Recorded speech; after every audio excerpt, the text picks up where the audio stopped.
Assalamualaikum warahmatullahi wabarakatuh.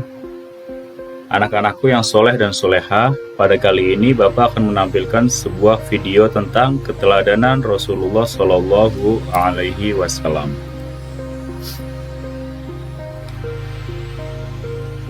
Namun sebelumnya, mari kita bersama-sama amati gambar di bawah ini, ya.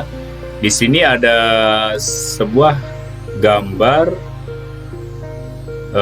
yang percakapan antara ustadz dan santri atau bapak guru dan siswanya, ya.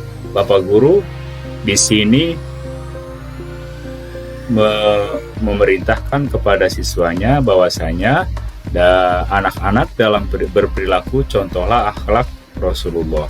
Maka dari itu, di dalam video ini Bapak akan menjelaskan tentang keteladanan Rasulullah Shallallahu Alaihi Wasallam, ya. Mari kita mencermati tentang sifat-sifat yang wajib kita teladani dari Rasulullah Shallallahu Alaihi Wasallam. Ada satu gambar lagi di sini, ada sebuah siswi, ya, siswa mau berangkat sekolah, ya. Di sini mau berangkat sekolah berpamitan dulu sama ibunya, Bunda, Riri berangkat ke sekolah dulu, ya. Pamitan, salaman sama ibunya, lalu membaca salam. Ini adalah sebagian kecil sifat-sifat Rasulullah yang harus kita teladani. Marilah anak-anak yang soleh dan soleha, kita lanjutkan simak videonya dengan baik-baik, ya. Nah, coba perhatikan. Di sini ada gambar siswa, ya. Gambar siswa mengatakan, Bu Guru, ini sisa uang fotokopinya. Kira-kira ini kalau mengembalikan sisa uang fotokopi berarti sebelum-sebelumnya si siswa tersebut disuruh ngapain? Ya, mungkin siswa tersebut disuruh fotokopi sama ibu gurunya, lalu ada uang kembaliannya dikembalikan. Apa sih dibalik kisah ini yang wajib kita teladani? Yang pertama, Nabi Muhammad Shallallahu Alaihi Wasallam itu Al-Amin. Apa sih Pak Al-Amin? Mari kita simak penjelasannya. Kalian tentunya sudah mempelajari kisah 25 Nabi. Nabi Muhammad Shallallahu Alaihi Wasallam pasti disebut sebagai Nabi ke-25 atau Nabi terakhir. Nabi Muhammad Shallallahu Alaihi Wasallam sejak kecil sudah menjadi yatim piatu. Oleh sebab itu, beliau sangat mencintai anak yatim dan menganjurkan umatnya untuk merawat, mendidik, dan mencintai anak yatim. Di samping itu, Nabi Muhammad Shallallahu Alaihi Wasallam terkenal sangat jujur. Sikap jujur tersebut sudah diperlihatkan sebelum beliau diangkat menjadi Rasul. Pada usia remaja, beliau diminta bantuan oleh pamannya untuk membawa barang dagangan Siti Khadijah binti Khuwailid yang kaya dan dihormati di kota Makkah. Pada usia 35 tahun, Nabi Muhammad SAW bersama-sama dengan orang-orang Quraisy diminta untuk memperbaiki Ka'bah. Ketika pembangunan sudah sampai ke bagian Hajar Aswad, bangsa Quraisy berselisih tentang siapa yang mendapatkan kehormatan untuk meletakkan Hajar Aswad ke tempatnya semula. Pada akhirnya, mereka sepakat menunjuk Nabi Muhammad SAW sebagai orang yang tepat untuk melakukan hal tersebut. Rasulullah pun kemudian menyarankan suatu jalan keluar yang sebelumnya tidak terpikirkan oleh mereka. Beliau mengambil selembar selendang, kemudian Hajar Aswad itu diletakkan di tengah-tengah selendang tersebut.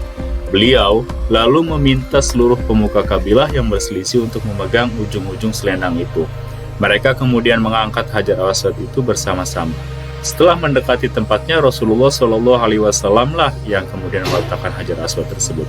Ini merupakan jalan keluar yang terbaik. Seluruh kabilah setuju dan meridhoi jalan keluar ini. Mereka pun tidak jadi saling menumpahkan darah. Sejak saat itu beliau dikenal di antara kaumnya dengan sifat-sifat yang terpuji. Para sahabat dan pengikutnya sangat menghormati dan mencintai beliau, sehingga beliau diberi gelar Al-Amin, ya. Al-Amin itu artinya orang yang dapat dipercaya. Jadi orang jujur itu dampaknya dapat dipercaya. Ya. Mari kita teladani sifat jujur Nabi Muhammad SAW dalam kehidupan sehari-hari. Misalnya, jika orang tua kita minta bantuan untuk membeli sabun mandi di warung, ada sisa uang pembelian, uang itu harus dikembalikan kepada orang tua. Percayalah, anak yang jujur pasti disayangi teman-teman, guru, dan orang tua. Nah, selanjutnya, kasih sayang Rasulullah SAW terhadap anak, keluarga, orang tua, dan masyarakat. Ya. Selain memiliki sifat jujur dalam berdagang dan bergaul, Rasulullah SAW pun sayang terhadap keluarga dan orang-orang di sekitarnya. Pada zaman Zahiliyah, penduduk Mekah tidak menghargai anak perempuan. Namun, Nabi Muhammad SAW justru menggendong putrinya Fatimah yang masih balita sambil tawaf mengelilingi Ka'bah. Begitu pula setelah Fatimah dewasa dan dikaruniai anak, Rasulullah SAW menyayangi cucunya yang bernama Hasan dan Husain, sebagaimana dikisahkan dalam hadis beliau yang artinya berikut. Nabi Muhammad SAW mencium cucunya Hasan bin Ali radhiyallahu anhu. Sedangkan di dekat beliau ada Aqra bin Habis. Aqra berkata, "Aku mempunyai 10 anak, tetapi aku tidak pernah mencium seorang pun di antara mereka." Mendengar hal itu, Rasulullah SAW memandang Aqra, lalu bersabda, "Barang siapa tidak mau berbelas kasih, maka ia tidak akan mendapatkan belas kasih." Hadis riwayat Al-Bukhari dan Muslim. Selain hadis di atas, Rasulullah SAW mengajarkan pula untuk hormat kepada orang tua, seperti dalam hadis yang artinya berikut. Aku, Ibnu Mas'ud, pernah bertanya kepada Nabi SAW, amal apakah yang paling disukai oleh Allah Subhanahu wa Ta'ala? Nabi Muhammad SAW bersabda, mengerjakan sholat tepat pada waktunya. Aku bertanya lagi, kemudian apa? Nabi Muhammad SAW menjawab, berbaktilah kepada kedua orang tua. Aku kembali bertanya, lalu apa lagi? Nabi Muhammad SAW menjawab, jihad fisabilillah. Hadis riwayat Bukhari Muslim.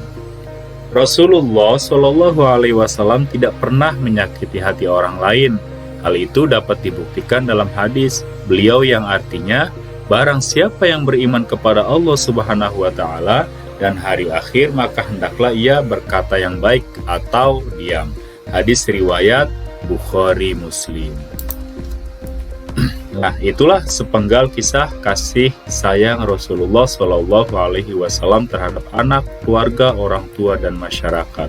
Nah, selanjutnya sifat yang wajib kita tauladani dari kisah ini adalah kepedulian Rasulullah SAW terhadap lingkungan.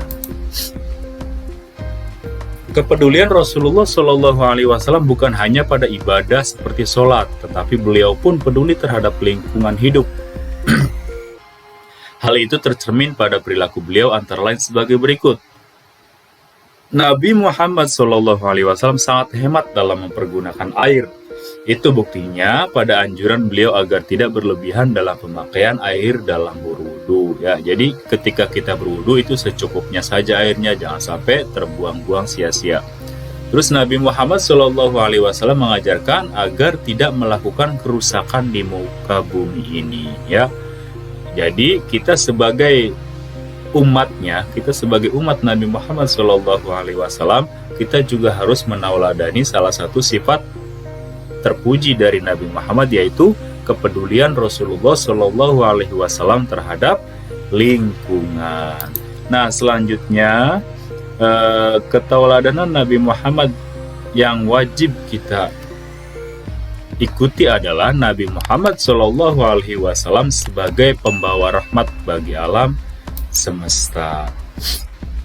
Anak-anakku yang soleh dan soleha, tahukah kalian Nabi Muhammad SAW diutus oleh Allah Subhanahu wa Ta'ala sebagai rahmatan lil alamin, atau sebagai pembawa kasih sayang bagi alam semesta. Tentunya kalian ingin tahu lebih jauh apa tujuan Nabi Muhammad berdakwah. Tujuan dakwah Nabi Muhammad adalah untuk mengubah keadaan masyarakat jahiliyah menjadi masyarakat yang sejahtera berdasarkan agama tauhid, yaitu agama yang meyakini bahwa Allah Subhanahu wa Ta'ala adalah Tuhan yang Maha Esa. Misi kedamaian dan kesejahteraan hidup tersebut bukan hanya pada bangsa Arab ketika itu, tetapi juga bagi seluruh alam sampai sekarang dan akhir zaman. Nabi Muhammad SAW selain mengajak kaumnya untuk mengutamakan kemurnian akidah dan selalu menyembah Allah yang Maha Esa, beliau juga menanamkan akhlak terpuji yang membawa kebaikan manusia hidup di dunia hingga akhirat. Salah satu sifat terpuji yang dapat kita cermati ketika beliau dan pengikutnya hijrah ke kota Madinah adalah beliau mampu menanamkan sikap persaudaraan antara kaum pendatang Muhajirin dengan kaum Ansor, sehingga mereka saling menolong untuk menciptakan daerah yang tertib dan aman. Di samping itu, masyarakat berperilaku sopan santun sesuai ajaran Rasulullah Shallallahu Alaihi Wasallam. Sebagai umat Nabi Muhammad Shallallahu Alaihi Wasallam, kita harus menjunjung tinggi ajaran beliau. Misalnya, kita menghormati orang yang lebih tua dan menyayangi orang yang lebih muda. Kita berperilaku sopan dan bertutur kata santun terhadap orang tua, guru, dan masyarakat sekitar. Juga kita menjaga lingkungan kita agar selalu bersih karena kebersihan adalah sebagian dari iman. Oleh sebab itu, kita tidak membuang sampah di kali atau di selokan, karena selokan yang penuh sampah akan dangkal. Saluran air tidak lancar sehingga di musim hujan daerah tersebut menjadi banjir. Kita harus peduli terhadap lingkungan sekitar untuk kebaikan diri dan orang lain. Kita harus selalu berperilaku sesuai ajaran Rasulullah Shallallahu Alaihi Wasallam, yaitu sebagai pembawa rahmat bagi alam semesta. Nah, itulah anak-anakku penjelasan singkat dari Bapak untuk sumber belajar kali ini. Semoga kalian semua dapat menyimaknya, dapat mencermatinya dengan baik, dan bisa ditiru dalam kehidupan sehari-hari. Amin ya robbal alamin. Cukup sekian dari Bapak. Wassalamualaikum warahmatullahi wabarakatuh.